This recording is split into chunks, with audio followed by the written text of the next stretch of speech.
Here's the best side hustle to actually make some money online. This is perfect even if you're a complete beginner and work a full-time job, but you are going to need a laptop and a cell phone to make it work. And no, this isn't one of those things where you'll have to bombard your family and friends with the latest and greatest lotions and potions and snake oils. And don't worry, it's not overly competitive or highly saturated.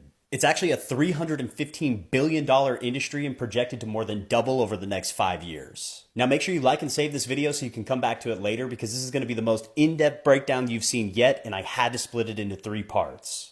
It's called affiliate marketing, and most of the major brands in the world like Amazon, Walmart, Target, they're all doing this. All right, let me show you exactly how to get this up and running for yourself. First thing you're going to need is an offer. This is simply the product or service that you're going to be promoting. You can find that on a website like Digistore24 right here, where you can create a free account.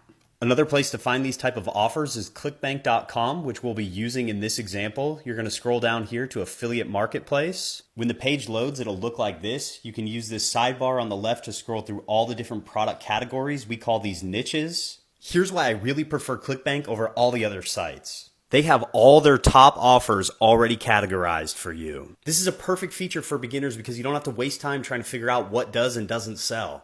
They're literally showing you all of the best offers that affiliates are having success promoting, but most importantly, the customers are getting good results. We're going to find an offer that pays high commissions like this one, but also has a reoccurring sale. Click promote. From there, we're going to generate a hop link. This is just ClickBank's terminology for an affiliate link. Type in your account nickname and hit create hop link. It's going to generate your affiliate link down here. Hit copy. Now, when somebody buys that product through your link, you get paid a commission. My personal favorite way to do this is with high ticket affiliate marketing, where you're making $1,000 or more per sale. Now, the 2 most common questions I get are, where do I promote my affiliate link and how do I promote it? And I'm going to answer those exact questions in part 2 and 3. Now, if you don't want to wait on both those videos to drop, head on over to my YouTube, which you can find linked on my profile page, where I answer both those questions and even show you the best high ticket offer to promote.